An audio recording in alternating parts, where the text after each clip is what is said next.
Сегодня очень интересный автомобиль с очень интересной симптоматикой. Volkswagen B6. Пробег у него 318 тысяч. Мотор BXE 1.9 TDI. По-моему, подюза который. Ну и интерес в следующем. Коробка механика. Владелец говорит, что данный автомобиль заводится только на первой передаче. Ну, сейчас все увидите, в принципе. Вот сейчас нейтралочка у нас. Вставляем ключик.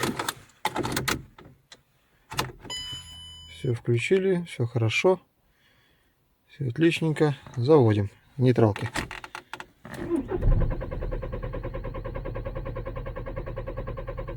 Не заводится. Включаем первую передачу. Повторяем.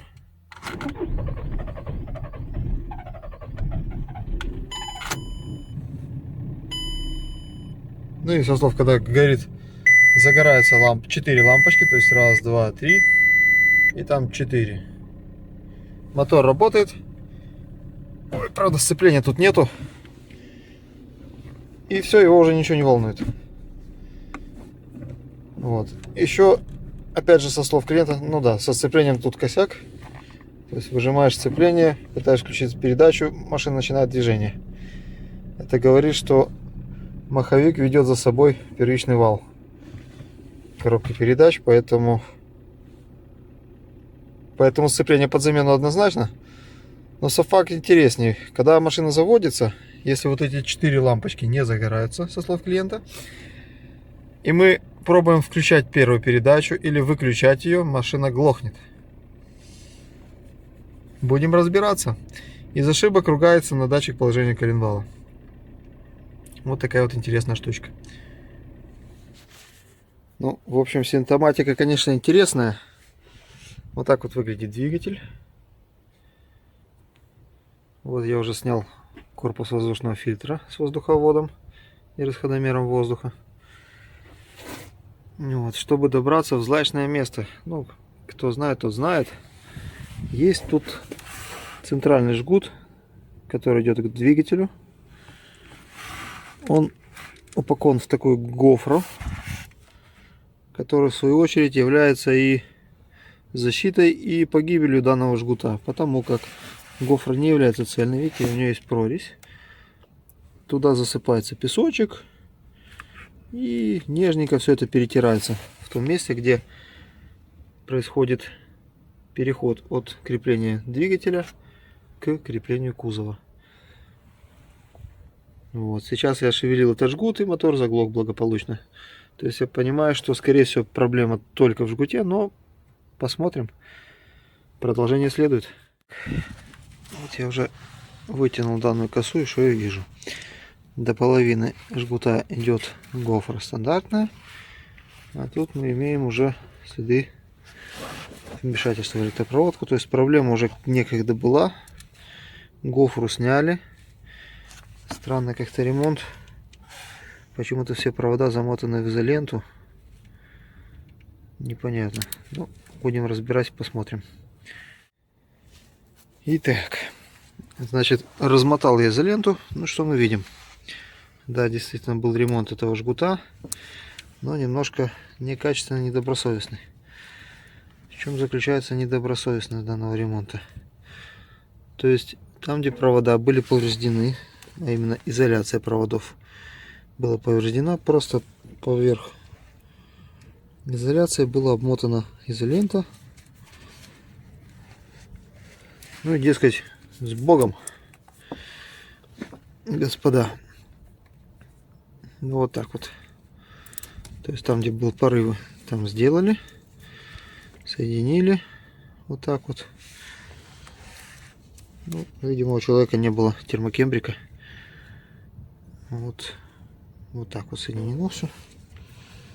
Мы еще размотаем, внутри посмотрим, что хотел показать другое. Вот эта вот часть жгута находилась в изоленте. Вот замотана. А вот наша часть жгута, которая в родной гофре, и там еще никто не копался. Ну, возможно. Давайте посмотрим, что там.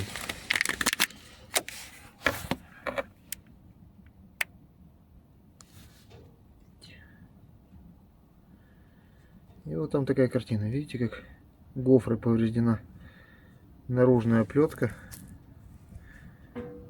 Вот так, наверное, виднее будет. И сколько там грязюки.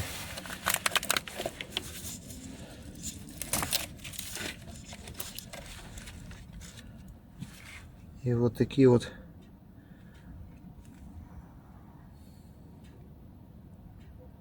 да что ж такое, не хочет сводиться камера.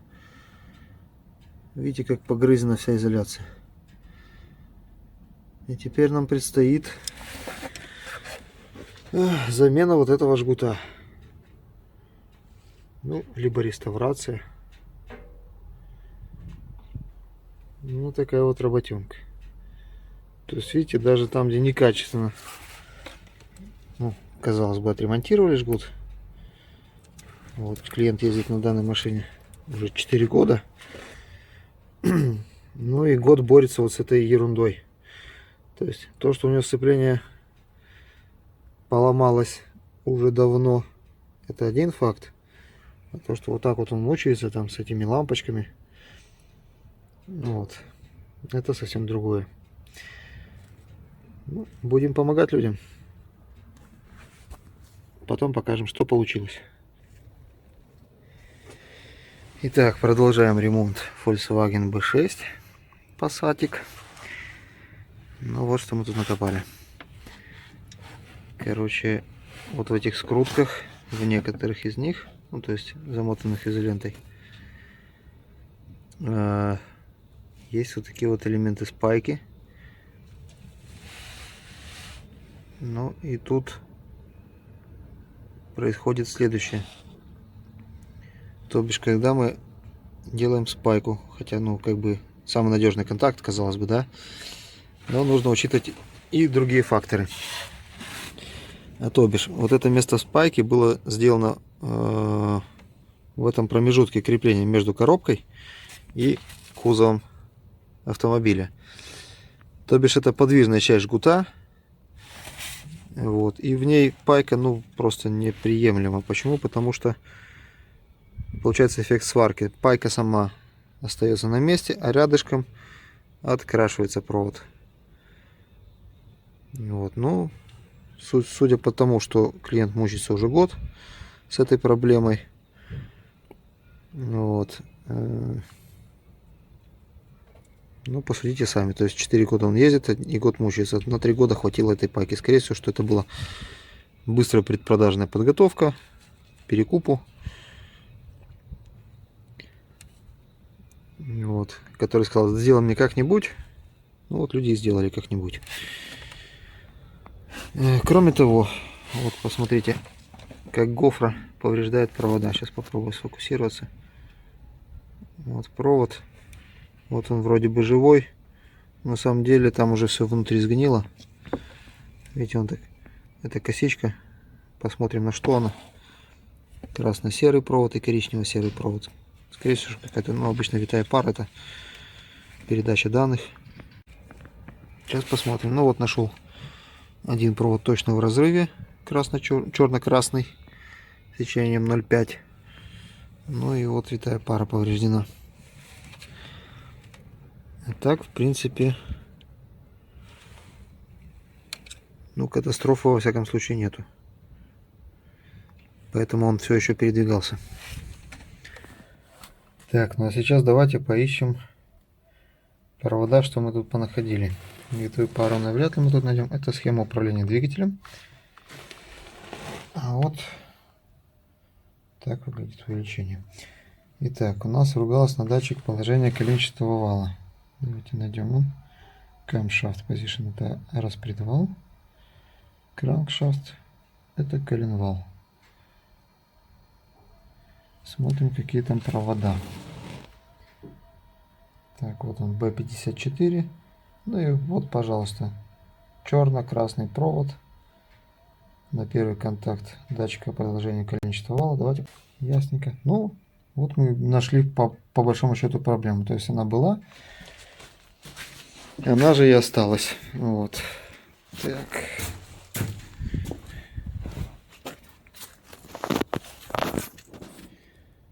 Будем устранять, будем вырезать целый кусок от этого провода. И не только этого, и всех поврежденных. Соединение будем делать пайку. Единственное, что спайка будет происходить вот здесь. То есть в неподвижной части жгута на кузове и в неподвижной части жгута на двигателе. То есть там, где она точно не перегибается. Потому как при трогании у нас двигатель относительно кузова ворочается. И часть подвижная жгута очень подвержена вот этим деформациям. В связи с чем и перетирается об гофру, ломается в местах вот таких вот паек. В общем, люди, если вы будете делать пайки в подвижной части жгута, ну, лучше этого не делать. Лучше сделать чуть дальше. Это, конечно же, более трудоемко, но ничего не поделаешь. Если хочешь делать качественно, делайте качественно. Итак, продолжаем ремонт нашего Volkswagen. Уже несколько проводов заменили. Вот, в частности, можно показать, что мы тут меняем, зачем меняем. Вот такие вот вещи.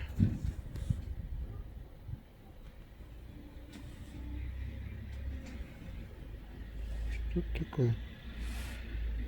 О. Вот такие вещи меняем. В том числе вот по этому поводу. Также.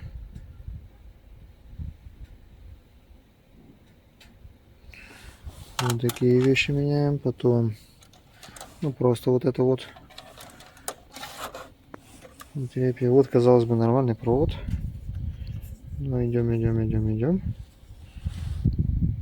Так, вот тут он какой-то подгоревший.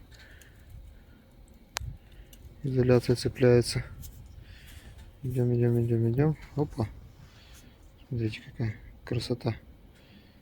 Почти съеденный.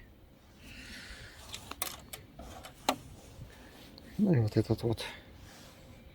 Тоже красавец. Вот он весь такой по всей длине.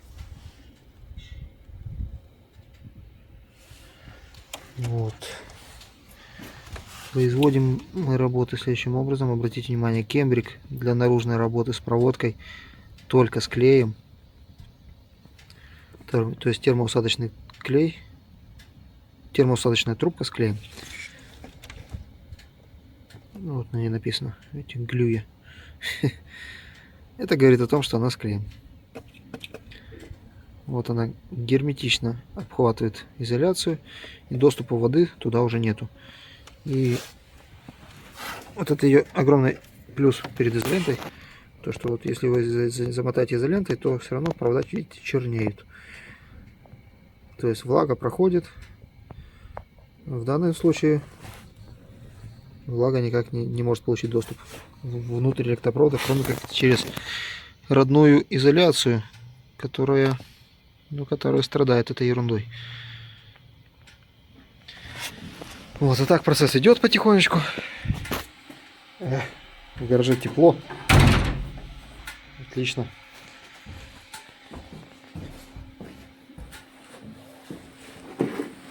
Горячий чаек.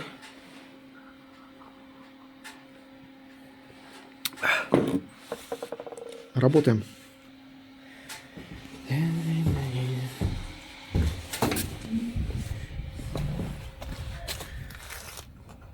Так. У нас паяльник уже нагрелся. Отличненько. Отлично. Вот так.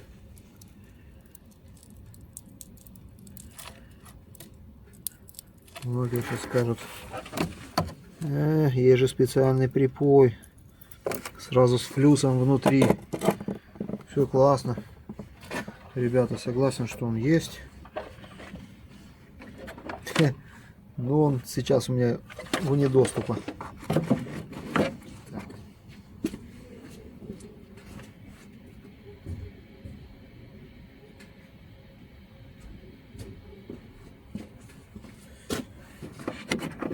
Поэтому довольствуюсь тем, чем есть.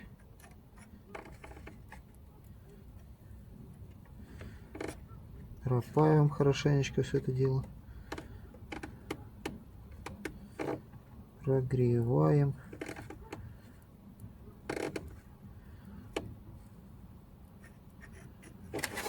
Так. Вторая штучка.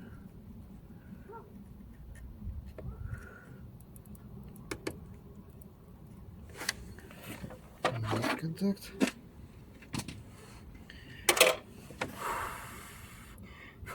Так, сейчас это у нас подстынет немножечко. Чуть-чуть подостынет. Сразу лучше не натягивать кембрик, потому что грел, а все равно нормально не прогрел.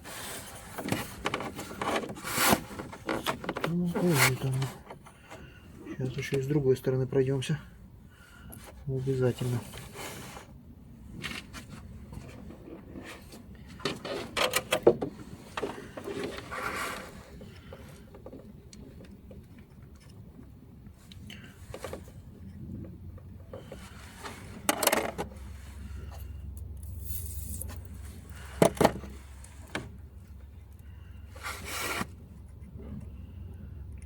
Так вот. Вот теперь точно хорошо.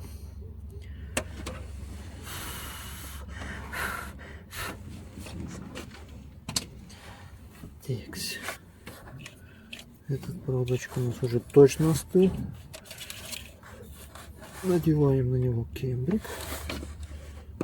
Так, вам не видно. О, а так тоже не особо. Вот надели. Чик. Вот так вы падаете, господа, так что ну, затем надеваем термоусадочную трубку или термокембрик, как я его называю. Берем фен промышленный, строительный. Желательно, конечно, с регулировкой температуры. Ну, если нету, то просто аккуратно сдалека начинаем прогревать термокембрик.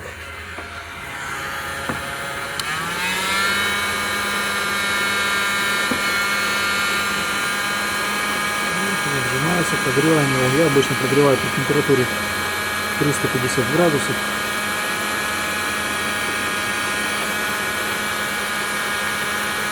Видно, как он вылазит сверху, видите? Здесь то же самое. Прогреваем хорошенечко.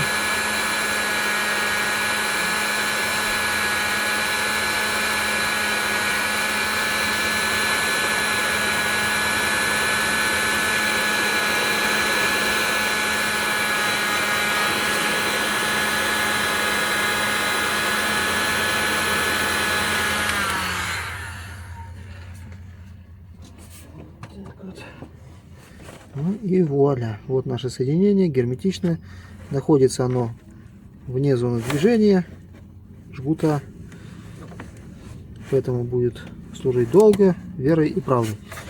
Ну, а дальше мы просто-напросто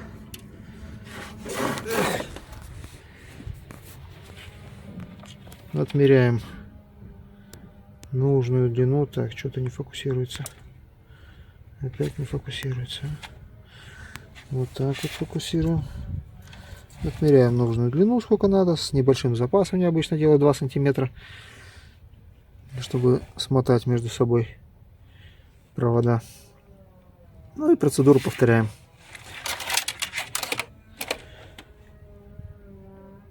Поехали дальше.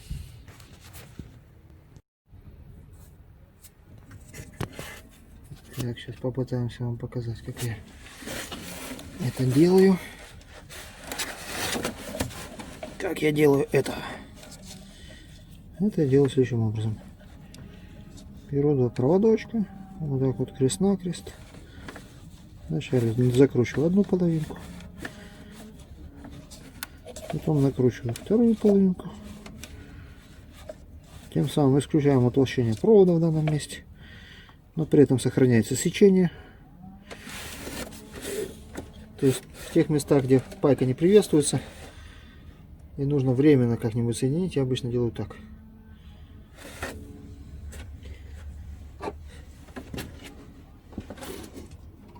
Ну и потом, соответственно, термокембрик, вся фигня. А сейчас мы будем паять. Чик. О. Немножко вас задумил.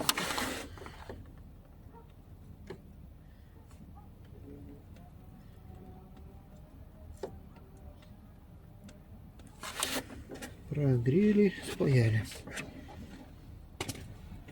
Первый пошел, а теперь второй. Вытягиваем жгутик. Вот видите, тут один фиолетовый, какой-то слишком длинный почему-то.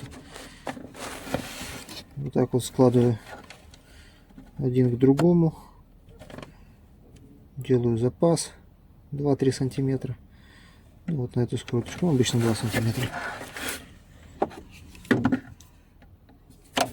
Отрезаем лишний проводочек. Далее не забываем. Прикольно это делать, смотреть на камеру и делать. Откусили, надели. Так, реклама скрытая. Ну, на самом деле нормальный кембрик.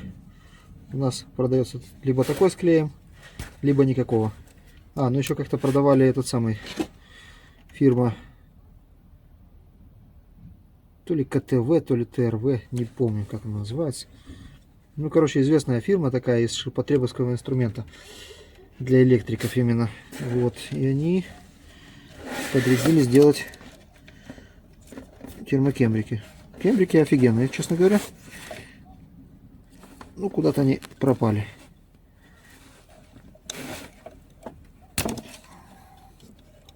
Вот, обратите внимание, зачистил, видите, какой он в сравнении провод. Сейчас мы его будем чистить. Вот, обычно я у знакомых маляров беру такая губка есть абразивная, мотовка называется. Вот, но сейчас нету, сейчас у меня есть вот такая вот губочка. И вот я прокручиваю, чтобы со всех сторон снять окисление с провода, с меди. Зачищаем. Вот он приобретает нормальный вид. Ну вот видите, он был в изоленте и вот так вот почернел. Соответственно, из курса физики начальной школы мы знаем, что электрический ток бежит по поверхности. А чем грязнее поверхность медного провода, тем хуже он бежит. Ну, понятно, что в этой машине это никак не сказывается, но все равно затрудняет прохождение электрического тока по данному проводнику. Так, скручиваем.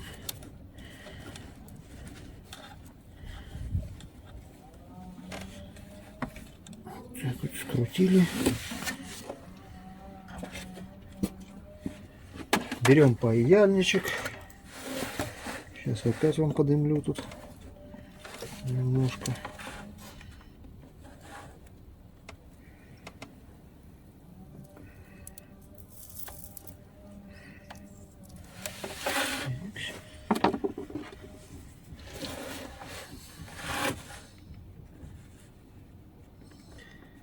Вот, хотел достать полностью этот жгут. Дело в том, что разъем датчика коленвала находится аж за масляным фильтром. Ну, если вы обратили, машина стоит сейчас не в гараже, а на улице.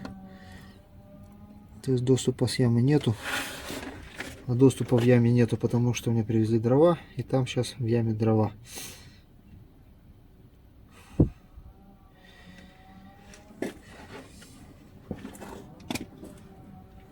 Поэтому смысла загонять машину не было. Все равно бы она не влезла целиком. Ну и плюс доступа к яме нету, поэтому вот. Работаем на улице. Благо погода соблаговолит.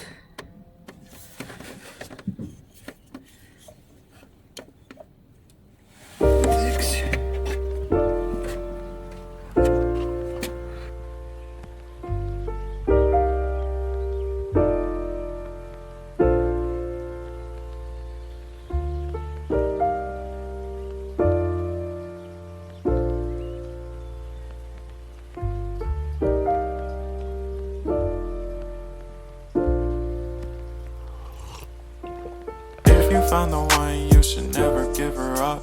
I think it's the way life changes when in love, yeah. I surround my soul with the positivity.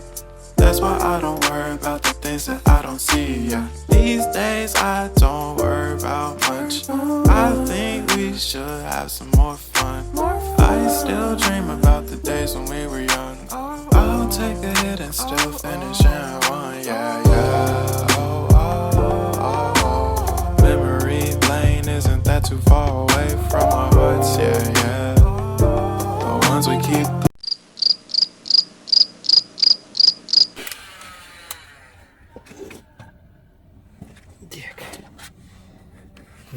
Что нам пришлось отключить? Покажу вам. Вот снял вот это вот дело. Там вот снизу, видите, разъемчик. Раз.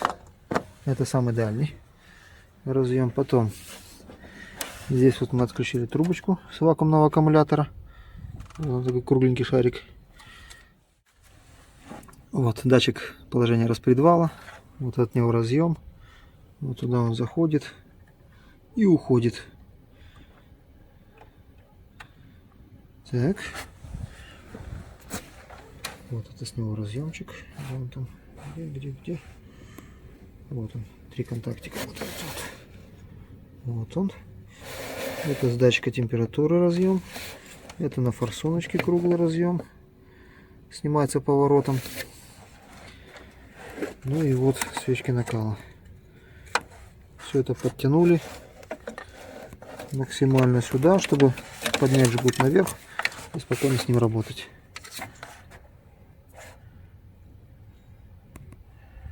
Вот как-то так.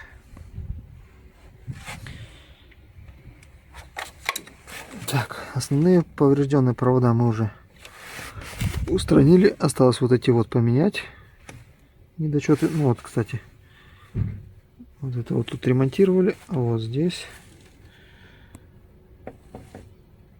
Оп, видите? Чик. И блестит медь. И вот рядышком коричневый провод еще. Черненький вот этот вот на форсунке. Нет, это не на форсунке, на свече накала. Вот. Менять я его не буду. Здесь незначительное повреждение изоляции. Вот, то бишь не дошло ни до куда.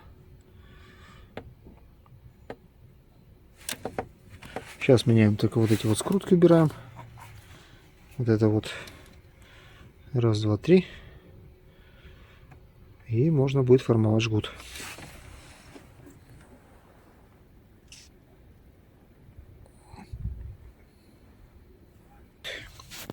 Продолжаем наш кардебалет. Спаял уже все провода. Села камера. Так, включим свет. Оп. Далее, после того, как все сделали, ну, я делаю так. Беру тряпичную изоленту среднего качества, то есть советская, отечественная, которая сохнет, дубеет, возможно. Вот, не знаю, что с ней делают. Я делаю следующее. Заматываю в качестве армирования жгута вот этой тряпичной изолентой. Затем сверху в 2 слоя обычной ПВХ. И в местах обязательно, где есть потенциальное протирание или что-нибудь в этом роде, еще раз тряпичной в несколько слоев То есть в местах крепления жгута. Ну и пока ко мне никто не возвращался с такими проблемами повторно. Работаем дальше. Итак. Уложили жгутик. Вот так вот. Крепится там датчик распредвала на кронштейне. Так, сейчас попробуем со Светой. Датчик распредвала. Вот здесь вот кронштейник закрепить. Вакуумный подсоединить. Вот там вот установить на место. И вот эту штуку защелкнуть. Что мы сейчас сделаем, наверное. Опа, да, щелчка. Так. Так. И будем пробовать заводить. Подключаем вакуум.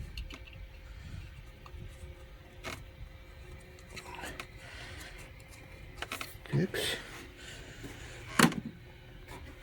Ну что ж, господа.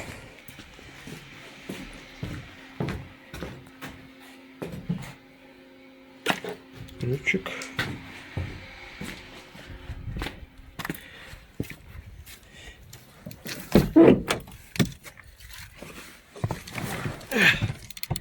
Итак, нейтралочка. А как вы помните, на нейтралке она вообще не заводилась.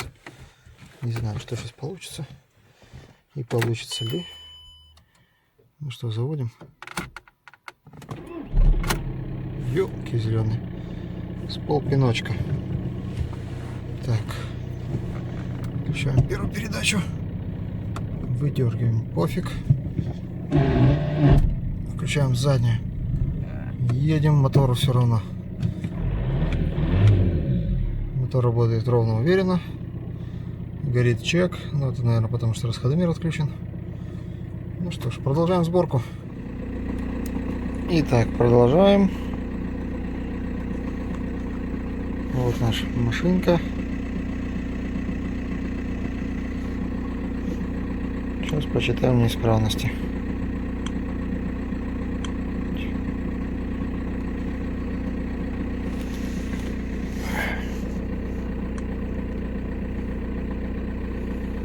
Так, вот такие вот ошибочки там были. Ну, расходомер мы сами сделали.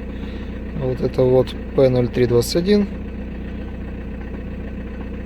у нас присутствовало. Пробуем стереть. Читать. Нету ошибок. Ошибочка погасла.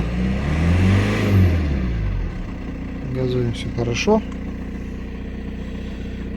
Давайте посмотрим. Какой-то небольшой дисбаланс происходит.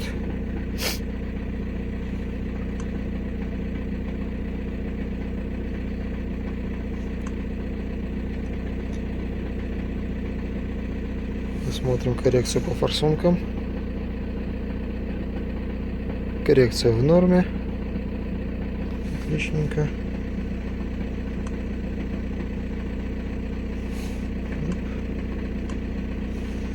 Ну и все. Смотрим еще раз. Глушим. Заводим. Отлично. И это все на нейтралочке. И теперь уже не важно, какая передача включена или не включена. Конечно, сцепление нужно менять срочно. Все, до новых встреч.